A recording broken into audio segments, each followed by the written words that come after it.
Hi everyone. UP PCS prelims 2024 का exam आपका 27 अक्टूबर को है और मोटा मोटा हम देखें तो 75 डेज़ आपके हाथ में है।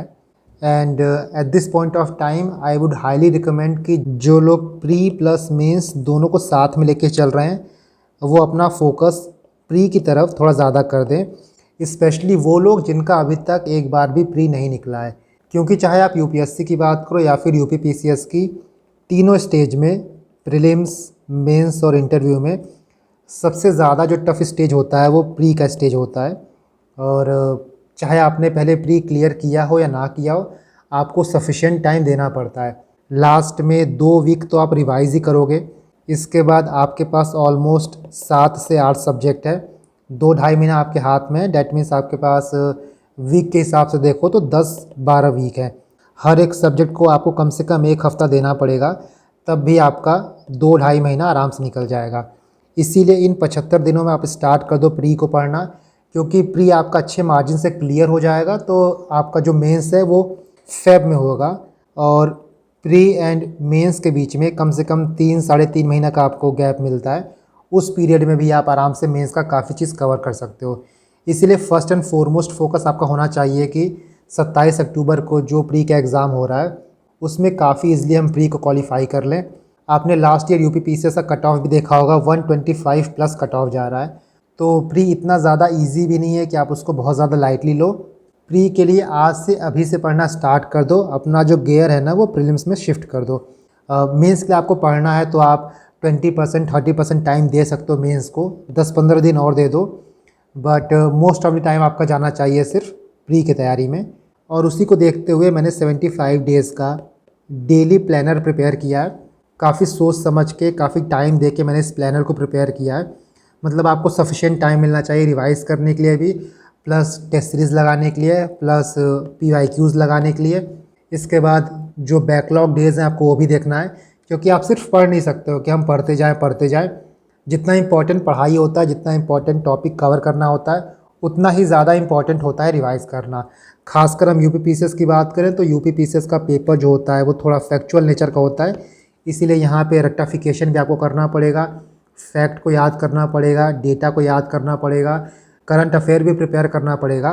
तो उसी हिसाब से मैंने इस टाइम टेबल को प्रिपेयर किया। वैसे ये टाइम टेबल तो सेल्फ एक्सप्लेनेटरी है, आप देख के खुद समझ जाओगे कि किस दिन क्या करना है।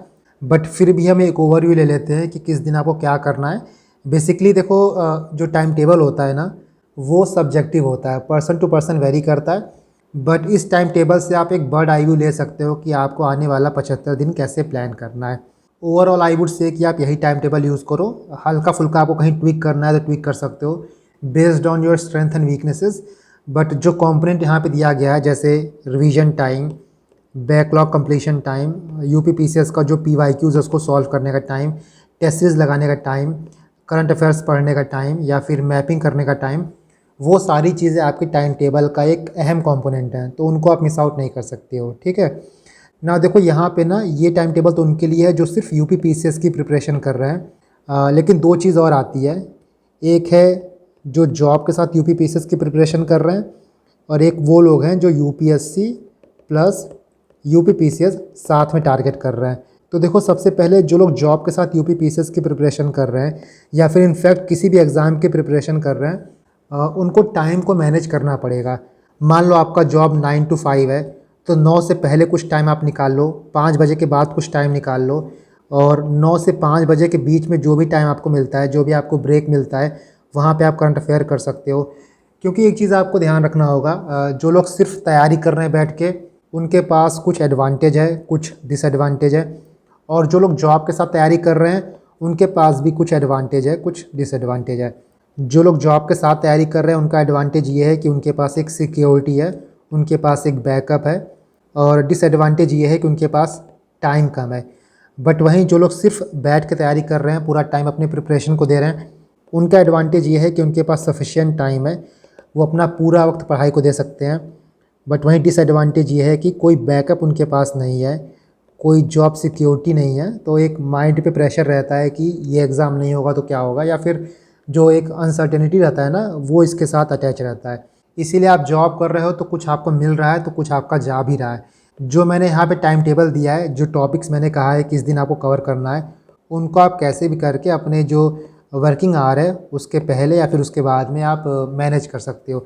यहाँ पे देखो, मैं वर्किंग आवर्स वालों का या फिर जॉब वालों का टाइम टेबल इसलिए नहीं बता सकता क्योंकि ये सब्जेक्टिव है, और कौन कितने बजे से कितने बजे तक काम कर रहा है, किसका वर्किंग आवर क्या है, किसका जॉब प्रोफाइल क्या है, ये बहुत वेरी करेगा। तो यहाँ पे वन साइज़ फिट ऑल हो नहीं पाएगा। हो सकता है कुछ लोग 8 बजे जॉब में जाएँ, कुछ लोग 10 बजे जाएँ, कुछ लोग 12 बजे जाएँ। किसी किसी की नाइट शिफ्ट होती है, किसी को अपने जॉब के पीरियड में वर्किंग आवर्स में पढ़ने का वक्त मिल जाता है, किसी को नहीं मिलता है। तो यहाँ पे ना कोई एक पर्टिकुलर शेड्यूल बताना बहुत मुश्किल है। शेड्यूल आप अपना खुद प्रिपेयर कर सकते हो बेस्ड ऑन जो टाइम टेबल यहाँ दिया गया है। जिस दिन जो चीज़ कवर करना है उसके हिसाब से आप अपना टाइम को डिवाइड कर सकते हो ना। ये तो उनका रहा है जो कि जॉब कर रहे हैं। दूसरी बात उनकी आती है जो लोग यूपीएससी प्लस यूपीपीसीएस दोनों की प्रिपरेशन कर रहे हैं। तो इनके लिए बहुत ज़्यादा मुश्किल नहीं है, क्योंकि जो जीएस के सब्जेक्ट्स हैं जैसे पॉलिटी हो गया, इकोनॉमिक्स हो गया, हिस्ट्री हो गया, इवन आप करंट अफेयर के कुछ पोर्शंस ले सकते हो, साइंस एंड टेक हो गया, एनवायरनमेंट हो गया। ये सारी चीज़ें आप यूपीएससी के लिए प्रिपेयर कर ही रहे हो। जो यूपीपीसीएस वाले हैं वो हमारी प्रिज्म ग्रुप को फॉलो कर रहे हैं, आप उसको फॉलो करते रहो। लास्ट में जाके आपको बस क्या करना है कि यूपीपीसीएस का पीवाईक्यू लगा लेना है, प्लस घटना चक्र फॉलो करना है। इसके साथ जो आय दृष्टि आती है उसको आप देख लो, प्लस मंथली करंट अफेयर्स। इतना आपको एक्स्ट्रा करना होगा। तो ये तो रही उनकी बात जो यूपीएससी प्लस यूपीपीसीएस दोनों की प्रिपरेशन कर रहे हैं। नाउ हम इस टाइम टेबल को मोटा मोटा समझ लेते हैं कि किस दिन आपको क्या करना है। देखो, आज 9 अगस्त है। ये शेड्यूल जो है हम कल से स्टार्ट करेंगे, 10 अगस्त से स्टार्ट करेंगे। सबसे पहले जो मैंने लास्ट के 2 वीडियो बनाए थे, एक था रिसोर्स का वीडियो और दूसरा वीडियो जो था वो इम्पोर्टेंट टॉपिक्स का था। 70 इंपॉर्टेंट टॉपिक्स हैं और इन्हीं टॉपिक के बेसिस पे ये पूरा प्लानर बना है। किस टॉपिक में आपको कौन सा रिसोर्स यूज़ करना है, किस सब्जेक्ट के लिए कौन सा रिसोर्स यूज़ करना है, आप रिसोर्स वाले वीडियो देख लेना। मैंने उसमें क्लियरली बताया है, बहुत कंसाइजली बताया है कि इस टॉपिक के लिए, इस पर्टिकुलर चैप्टर के लिए या फिर इस पर्टिकुलर सब्जेक्ट के लिए आपको सिर्फ़ और सिर्फ यही रिसोर्स यूज़ करना है। क्योंकि देखो, आप अपने रिसोर्स जितने ज़्यादा कन्फाइंड रखोगे, जितने ज़्यादा लिमिटेड रखोगे, उतने ज़्यादा बार आप रिवीजन कर पाओगे। और अल्टीमेटली ये पूरा खेल जो है वो रिवीजन का ही है। क्योंकि मैंने काफ़ी लोग को देखा है, देखो सबको पता है कि पॉलिटी बहुत इंपॉर्टेंट है, पॉलिटी में आर्टिकल्स बहुत इंपॉर्टेंट है, बट फिर भी सिंपल सिंपल जो क्वेश्चंस आते हैं आर्टिकल्स के, अमेंडमेंट्स के, शेड्यूल के, कि शेड्यूल 4 क्या होता है, शेड्यूल 5 क्या होता है, आर्टिकल 142 किससे रिलेटेड है, आर्टिकल 351 किससे रिलेटेड है। ये जो बेसिक क्वेश्चंस हैं, जो इवन कई बार यूपीपीसीएस ने रिपीट भी किए हुए हैं, वो भी लोग के गलत हो जाते हैं। इसीलिए रिकॉलिंग बहुत ज़रूरी है और इस रिकॉलिंग के लिए आपको एक्टिव रिवीजन करना होगा। ठीक है, नाउ लेट अस सी कि कैसे कैसे हम प्रोसीड करेंगे। देखो, ये प्लान 10 अगस्त से स्टार्ट होगा और मैंने प्लान को भी उसी तरह प्रिपेयर किया है कि जो इंपॉर्टेंट सब्जेक्ट्स हैं, जहाँ से हम लोग ज़्यादा मार्क्स गेन कर सकते हैं, उनको हम पहले रखे हैं, और जहाँ पे हमारा एफर्ट ज़्यादा लगता है बट कॉस्ट बेनिफिट उसका बहुत पुअर है, उनको थोड़ा बाद में रखा गया है। इसी बात को ध्यान में रखते हुए हम सबसे पहले 10 तारीख से पॉलिटी से स्टार्ट करेंगे। पॉलिटी में जो हमारा पहला चैप्टर है, कौन सा, पार्लियामेंट। पार्लियामेंट बहुत इंपॉर्टेंट है और थोड़ा लेंदी चैप्टर है, इसलिए हम लोग पार्लियामेंट को 2 दिन देंगे। और यहाँ पे हमको पॉलिटी इस तरीके से पढ़ना भी है कि जहाँ से कन्फ्यूजन होती है, जहाँ से यूपीपीसीएस फंसाने वाले क्वेश्चंस दे सकता है, उन सब्जेक्ट्स को, उन टॉपिक्स को एक साथ कवर करना है। तो पहले आप पार्लियामेंट करना, उसके बाद state legislature, next day supreme court, supreme court के साथ साथ अगले दिन हाई कोर्ट, उसके बाद fundamental rights, DPSP, fundamental duties. देखो, यहाँ पे आप करते जाओगे तो यहाँ पे आप आर्टिकल्स तो पढ़ोगे ही, जो इंपॉर्टेंट अमेंडमेंट्स है वो तो देखोगे ही, बट फिर भी इसके लिए, स्पेशली आर्टिकल्स के लिए, पार्ट्स के लिए, शेड्यूल के लिए, अमेंडमेंट्स के लिए मैंने एक दिन प्रॉपर एलोकेट किया है, क्योंकि यहाँ से क्वेश्चन पूछा जाता है। स्पेशली यूपीपीसीएस में इन टॉपिक से हर साल क्वेश्चन आता है। तो जो चीज़ें आप ऊपर पढ़ोगे, इस दिन पूरा सब कुछ रिवाइज कर लेना। इसके बाद एक टॉपिक आता है कॉन्स्टिट्यूशनल बॉडी और नॉन कॉन्स्टिट्यूशनल बॉडी। इसको आपको लक्ष्मीकांत या फिर घटना चक्र कहीं से नहीं पढ़ना है। इसका मैं पीडीएफ अपलोड कर दूंगा टेलीग्राम चैनल पे, तो वहाँ से आप इसको देख लेना। एक सिंगल पेज का पीडीएफ है और क्या क्या चीज़ें इंपॉर्टेंट हैं, कौन कौन से आर्टिकल्स इंपॉर्टेंट हैं वहाँ पे, कौन किसको अपॉइंट करता है, कौन कहाँ पे किसको रिपोर्ट सबमिट करता है, ये सारी चीज़ें आप यहाँ से देख लेना। ठीक है, ये तो रही कंप्लीट पॉलिटी की बात। 7-8 दिन हमारा पॉलिटी चलेगा। उसके बाद एक दिन आपको बैकलॉग कंप्लीशन डे है, उसके नेक्स्ट डे आपको कंप्लीट पॉलिटी रिवाइज करनी है। जो यहाँ पे आप पढ़े रहोगे उसको यहाँ पे आप रिवाइज कर सकते हो, ठीक है। अब देखो पॉलिटी के साथ साथ आपको क्या करना है, आपको जो करंट अफेयर है उसको डेली पढ़ना है। डेली आप करंट अफेयर को 1 से लेके 1.5 घंटा देना। और कितने मंथ का करंट अफेयर पढ़ना है, ईयरली पढ़ना है कि मंथली पढ़ना है, कौन सा मैगज़ीन यूज़ करना है, इन सब की बात मैंने करंट अफेयर की वीडियो में की थी, आप उसको देख लेना। शॉर्ट में बात करूँ तो देखो फ़ेब तक आपका आय दृष्टि आ चुका है, ठीक है, जो 10 फ़ेब तक कवर करता है। तो पिछले 1 साल का फ़ेब 2023 से लेके फ़ेब 2024 तक आप आय दृष्टि से कवर करना।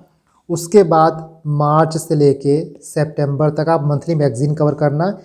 एंड लास्ट में जब सितंबर में आपका आय दृष्टि आएगा, जो मुझे लगता है सितंबर 2023 से सितंबर 2024 तक कवर करेगा, ये ईयरली जो होगा इसको आप देख लेना। तो ये आपके करंट अफेयर का टाइमलाइन होना चाहिए। देखो जो मंथली मैगज़ीन होता है करंट अफेयर का, उसमें बहुत चीज़ें नहीं पढ़नी होती हैं। आपको जो प्री के हिसाब से कंटेंट दिया गया सिर्फ वही फॉलो करना है। उसको कैसे पढ़ना है, कैसे छांटना है, उसकी बात मैंने करंट अफेयर की वीडियो में की थी, उसको आप देख लेना। तो जब आप पॉलिटी पढ़ोगे, जब आप जीएस का पोर्शन पढ़ोगे, उसके साथ साथ आपको करंट अफेयर भी डेली चलाना है। क्योंकि आप डेली करंट अफेयर पढ़ोगे तभी जाके लास्ट में जो करंट अफेयर का बर्डन होता है ना, वो बहुत कम रहेगा। आप ये सोचो कि लास्ट में जाके मैं पूरा करंट अफेयर पढ़ लेता हूँ, तो वो हो नहीं पाता। फिर लास्ट में क्या होता है कि सिर्फ हम ईयरली मैगज़ीन पढ़ के चले जाते हैं। देखो आप ईयरली मैगज़ीन पढ़ लोगे तो 50% आपका काम बन जाएगा, बट 50% इज़ नॉट इनफ। कम से कम आपको करंट अफेयर में 75 to 80% चीज़ें कवर करनी होंगी, तभी आप दूसरों के ऊपर एज ले पाओगे। पॉलिटी के क्वेश्चन सभी लोग सही कर देते हैं, मॉडर्न हिस्ट्री के सभी लोग कर देते हैं, एनवायरनमेंट के भी सभी लोग कर देते हैं। जहाँ आपको एज मिलता है, जहाँ पे आप दूसरों से आगे निकल सकते हो, वो है करंट अफेयर का पोर्शन। तो यहाँ पे आपको थोड़ा सा एक्स्ट्रा मेहनत करना होगा, इसीलिए ईयरली के साथ साथ आपको मंथली मैगज़ीन भी पढ़ना है। तो यहाँ पे आप पहले मार्च करना, ठीक है। मार्च में आपको 5 दिन मिलेगा। हर मंथ के लिए मैंने आपको 5 दिन दिया है, और 5 दिन में आपका आराम से मंथली मैगज़ीन कवर हो जाएगा। 100 पेज भी होगा तो 20 पेज आराम से आप एक दिन में पढ़ सकते हो। और 20 पेज के कंटेंट में सिर्फ 3 से 4 पेज ऐसा होता है जो प्री के हिसाब का होता है। तो बहुत ज़्यादा आपको टाइम नहीं लगेगा अगर आप रेगुलर करंट अफेयर पढ़ते रहोगे ना। यहाँ पे हमारा पॉलिटी ख़त्म हो जाता है, 2 दिन ये रिवीजन के लिए, बैकलॉग के लिए। पॉलिटी के बाद हम क्या देखेंगे, मॉडर्न हिस्ट्री। मॉडर्न हिस्ट्री के लिए भी यहाँ पे 1 2 3 4 5 दिन है, और ये जो टॉपिक्स आपको कवर करने हैं, साथ में यहाँ पे आपके मंथली मैगज़ीन है। इसके साथ ये भी देखो, यहाँ पे मैंने एडिशनल प्रैक्टिस का एक सेपरेट सेक्शन बनाया है। क्या करना है आपको, यहाँ पे आपने पॉलिटी पूरा पढ़ लिया। इसके बाद जब आप बैकलॉग कंप्लीट कर लोगे, रिवाइज कर लोगे, उस दिन आपको क्या करना है कि यूपी पीसीएस में जो क्वेश्चन आए हुए हैं पॉलिटी से 2023 में, 22 में, 21 में, 20 में, 19 में, इन 5 सालों में जो पॉलिटी से क्वेश्चन आए हैं उनको आपको सॉल्व करना है, सिर्फ पॉलिटी सेक्शन का। क्योंकि यहाँ पे आपने पॉलिटी कंप्लीट किया है, तो कंप्लीट करने के बाद आपको खुद को टेस्ट भी करना है कि जो आपने पढ़ा है वो आप एग्ज़ाम में अप्लाई कर पा रहे हो कि नहीं कर पा रहे हो, क्वेश्चन सॉल्व हो रहा है कि नहीं हो रहा है। तो यहाँ पे आप पॉलिटी के जो है PYQs लगाओगे। उसी तरह यहाँ पे आप मॉडर्न हिस्ट्री ख़त्म करने के बाद मॉडर्न हिस्ट्री के PYQs लगाओगे इन 5 सालों के। मॉडर्न के बाद हमारा टारगेट है एंशिएंट हिस्ट्री। एंशिएंट के बाद यहाँ पे आप 5 साल का PYQ लगाओगे। इसके बाद जनरल साइंस, क्योंकि यहाँ पे भी कॉस्ट बेनिफिट बहुत अच्छा है इसका। जनरल साइंस थोड़ा लेंथी टॉपिक है, इसलिए यहाँ पे 2 वीक दिया गया है। और जनरल साइंस में भी जो सबसे ज़्यादा आपका प्रोडक्टिव है, सबसे ज़्यादा जो कॉस्ट बेनिफिट वाला टॉपिक है, वो है आपका बायो। तो पहले आप बायो करोगे, फिर फिजिक्स केमिस्ट्री। यहाँ पे भी साइंस ख़त्म करने के बाद इन 5 साल का PYQ लगाना, 23, 22, 21, 20, 19। जो साइंस के क्वेश्चन है आप सिर्फ उनको प्रैक्टिस करना। इसके बाद यहाँ पे 2 दिन है backlog completion day, revision day. Science के बाद हम ज्योग्राफी को देखेंगे, ये आपके ज्योग्राफी का टॉपिक है। देखो यहाँ तक सितंबर तक हम लोग अगस्त की मंथली मैगज़ीन ख़त्म कर चुके रहेंगे, मतलब मार्च से लेकर अगस्त तक हमारा मंथली मैगज़ीन ख़त्म हो गया है। इसके बाद देखो ये सितंबर में घुसे हैं, तो सितंबर की तो मंथली मैगज़ीन आएगी नहीं सितंबर में। तो हम यहाँ क्या करेंगे, जो पिछले साल की घटना चक्र आय दृष्टि, जो शायद जनवरी से लेके फ़ेब तक है, जनवरी 2023 से लेके फ़ेब 2024 तक की है, उनको हम कवर करेंगे, ठीक है। तो उसको भी कवर करना है, साथ में मंथली मैगज़ीन भी कवर करना है, और इस साल जो सितंबर में आएगी आय दृष्टि, उसको भी कवर करना है। तो इस पीरियड में हम क्या करेंगे, जो लास्ट ईयर के लिए ईयरली मैगज़ीन आय दृष्टि निकाली थी, हम उनको रिवाइज करेंगे। इसके साथ आपको क्या करना है, देखो ज्योग्राफी में ना मैपिंग बहुत इंपॉर्टेंट है, और मैपिंग आपको थोड़ा थोड़ा, बहुत ज़्यादा नहीं, कम से कम बस आधा घंटा आप डेली दे दो मैपिंग को। आप ये सोचो कि मैं आज बैठ के सारा मैप देख लेता हूँ तो वो जहन में आता नहीं है। थोड़ा थोड़ा आप करके देखते रहो। किसी दिन इंडिया देख लो, किसी दिन नॉर्थ अमेरिका देख लो, किसी दिन यूरोप का देख लो, किसी दिन अफ्रीका का मैप देख लो। अफ्रीका में जो भी माउंटेन्स हैं, जो भी रिवर्स हैं उनको देख लो। इंडिया में जो माउंटेन्स हैं, रिवर्स हैं, लेक्स हैं उनको देख लो। तो एक दिन बैठने से अच्छा ये है कि इनको आप डिवाइड कर लो। हर दिन आधा घंटा 1 घंटा दोगे तो चीज़ें आपको याद भी रहेंगी और बहुत ज़्यादा प्रेशर भी नहीं आएगा। ज्योग्राफी ख़त्म करने के बाद हम यहाँ पे 5 साल के ज्योग्राफी का PYQ करेंगे। इसके बाद ये आपका एनवायरनमेंट का पोर्शन रहा। एनवायरनमेंट के बाद हम यहाँ पे 5 साल का एनवायरनमेंट करेंगे। नेक्स्ट हम ऑलमोस्ट 23 सितंबर तक आ जाएंगे। अब देखो बहुत लोग का ना CSAT भी वीक होता है। चाहे आपका वीक हो ना हो बट आपको प्रैक्टिस करना होगा। जिनका बहुत वीक है वो कम से कम 1.5 महीना दे दें, और जिनको लगता है कि बहुत ईजिली वो CSAT क्वालिफाई कर लेते हैं उनके लिए 20 दिन भी काफ़ी है। क्योंकि जो UP PCS का CSAT है वो बहुत ईजी होता है। UP PCS के CSAT को आप UPSC से कंपेयर मत करना। UP PCS में कुछ इंपॉर्टेंट टॉपिक्स होते हैं, कुछ इंपॉर्टेंट फार्मूलाज होते हैं और कुछ इंपॉर्टेंट सेक्शंस होता है। आप सिर्फ उनको ही पढ़ के जाओगे ना तब भी बहुत आराम से आप UP PCS का CSAT क्वालिफाई कर लोगे। CSAT को लेके मैं प्रॉपर एक वीडियो बनाऊँगा। CSAT कैसे प्रिपेयर करना है, कौन से टॉपिक्स टारगेट करने हैं, और जो टॉपिक आप टारगेट कर रहे हो उसको सॉल्व कैसे करना है, अप्रोच कैसे करना है, हम इसको बहुत ईजिली देखेंगे और बहुत ईजिली आप CSAT क्वालिफाई कर लोगे। बट जिनको कॉन्फिडेंस कम है वो थोड़ा पहले से स्टार्ट कर सकते हैं। इसीलिए मैं 23 सितंबर से ही CSAT का यहाँ पे टाइम टेबल फिक्स कर दिया है। डेली आप 1 घंटा CSAT को दो, बहुत आराम से आप CSAT क्वालिफाई कर लोगे। तो यहाँ पे आपका इकोनॉमिक्स चलता रहेगा, बाद में यहाँ पे करंट अफेयर रिवीजन चलता रहेगा। यहाँ पे आप रिवाइज़ कर सकते हो 1-1.5 घंटा। इसके बाद यहाँ पे 1-1.5 घंटा CSAT को। इसके बाद देखो हमारा जितना टॉपिक था, जो कोर एरिया था वो सारा कवर हो चुका है। अब हम क्या करते हैं, सेकंड रिवीजन पे आते हैं। ये हमारा फर्स्ट रिवीजन चलेगा, इसके बाद हमारा सेकंड रिवीजन चलेगा। तो सितंबर एंड तक हमारा PYQ भी हो चुका है, जो कोर एरिया है वो भी कवर हो चुका है, हमने CSAT भी स्टार्ट कर दिया है। इसके बाद देखो आपको क्या करना है, जो चीज़ें आपने पढ़ी हैं, जैसे आपने स्टार्टिंग किया था पॉलिटी से, तो आप पॉलिटी को रिवाइज़ करो। पॉलिटी का रिवीजन डे है ये। इसके बाद यहाँ पे आप टेस्ट दे सकते हो, चाहे आप यहाँ पे PYQ लगाओ। आई वुड से कि किसी रैंडम टेस्ट सीरीज से अच्छा ये है कि आप UP PCS का PYQ लगाओ, RO का PYQ लगाओ, क्योंकि इनके जो पेपर होते हैं, इनके जो क्वेश्चंस होते हैं वो UP PCS जैसा पूछता है उससे अलाइन होते हैं। वहीं आप टेस्ट सीरीज़ का क्वेश्चन देखोगे ना तो बहुत से कोचिंग ऐसे हैं जो UPSC के हिसाब से UP PCS का टेस्ट सीरीज़ बनाते हैं, इसलिए बहुत ज़्यादा आपको फ़ायदा होगा नहीं। डेट इज़ वाई जितना ज़्यादा हो सके आप PYQs पे रिलाय करो, PYQ को प्रैक्टिस करो।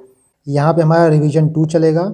ये सारा रिवीजन 2 का टाइम टेबल है। देखो यहाँ पे अभी तक हमने क्या किया था कि टॉपिक वाइज क्वेश्चन को सॉल्व किया था, बट इसके बाद आप क्या करना कि टाइम बाउंड मैनर में पूरा पेपर सॉल्व करना। 2023 का पूरा पेपर आपको सॉल्व करना है। इसके बाद 2022 का पूरा पेपर सॉल्व करना है। 2021, 20, 19, 18 और 17, 2017 से लेके 2023 तक का UP PCS का पेपर। ठीक है, आप घटना चक्र लगा ही रहे हो, आप बाकी क्वेश्चंस लगा ही रहे हो, बट इन 7 साल के पेपर को आपको बैठ के प्रॉपरली सॉल्व करना है टाइम बाउंड मैनर में। इसलिए इनको मैंने लास्ट में रखा है। आपके सारे टॉपिक्स हो जाएंगे, आप एक बार रिवाइज़ कर लोगे तब आप आराम से सॉल्व करोगे। और वैसे भी ज़्यादा प्रॉब्लम आपको यहाँ पे आएगी नहीं, क्योंकि इनके आप जो टॉपिक वाइज क्वेश्चंस हैं वो ऑलरेडी यहाँ पे सॉल्व किए रहोगे। तो ऐसा नहीं कि आप बहुत ज़्यादा प्रॉब्लम फेस करोगे, बट एक साथ पूरा पेपर सॉल्व करने से हमारा जो माइंडसेट है, हमारा जो ब्रेन है, उस हिसाब से काम करने लगता है कि 150 क्वेश्चन अगर हमारे सामने आता है तो कैसे उसको सॉल्व करना है। बाकी ये आपका पूरा रिवीजन शेड्यूल है। यहाँ पे आपका रिवीजन 2 चलेगा, इसके बाद यहाँ पे रिवीजन 3, क्योंकि जैसे जैसे टाइम कम होते जाता है, पहले रिवीजन में हो सकता है आप 4 दिन लो, दूसरे में आप 3 दिन लो, तीसरे में आप 1 दिन लो। तो जैसे जैसे आप रिवीजन की इंटेंसिटी बढ़ाते जाओगे, आपका जो टाइम है, आपका जो नंबर ऑफ़ डेज़ है वो कम होते जाएगा, और लास्ट में जाकर ही आपको 2 दिन में सारा सब्जेक्ट रिवाइज़ करना होगा। यहाँ पे भी आप क्या रिवाइज़ करोगे, जो मेन चीज़ है, जो फैक्ट है, जो डेटा है, जो करंट अफेयर के मेन पॉइंट्स हैं, उनको आप रिवाइज़ करोगे इन लास्ट के 2 दिनों में।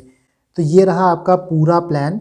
इन 75 दिनों में आपको कैसे शेड्यूल बनाना है, किस दिन क्या करना है, किस दिन कैसे रिवाइज़ करना है, PYQs कब लगाना है, कौन कौन से टॉपिक्स कवर करने हैं, करंट अफेयर कैसे अप्रोच करना है, मैंने काफ़ी डिटेल में यहाँ पे समझा दिया है। इस PDF को मैं टेलीग्राम पे डाल दूँगा। मेरे टेलीग्राम का लिंक आपको डिस्क्रिप्शन बॉक्स में मिल जाएगा।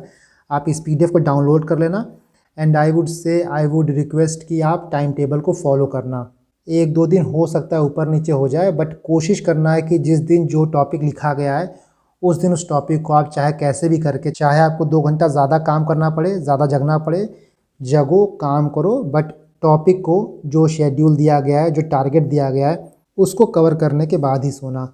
स्टार्टिंग में क्या होता है, हम लोग 10-12 दिन फॉलो करते हैं, उसके बाद फिर 13वें दिन 14वें दिन हाइबरनेशन में चले जाते हैं कि यार करेंगे, अभी तो टाइम है। लेकिन टाइम नहीं है, ध्यान रखना कि टाइम नहीं है। टाइम रेत की तरह हाथ से फिसलते जा रहा है। एक एक दिन, एक एक सेकंड इंपॉर्टेंट है, बहुत ज़्यादा इंपॉर्टेंट है। So again I wish you all the very best. इस PDF को आप टेलीग्राम से डाउनलोड कर लेना।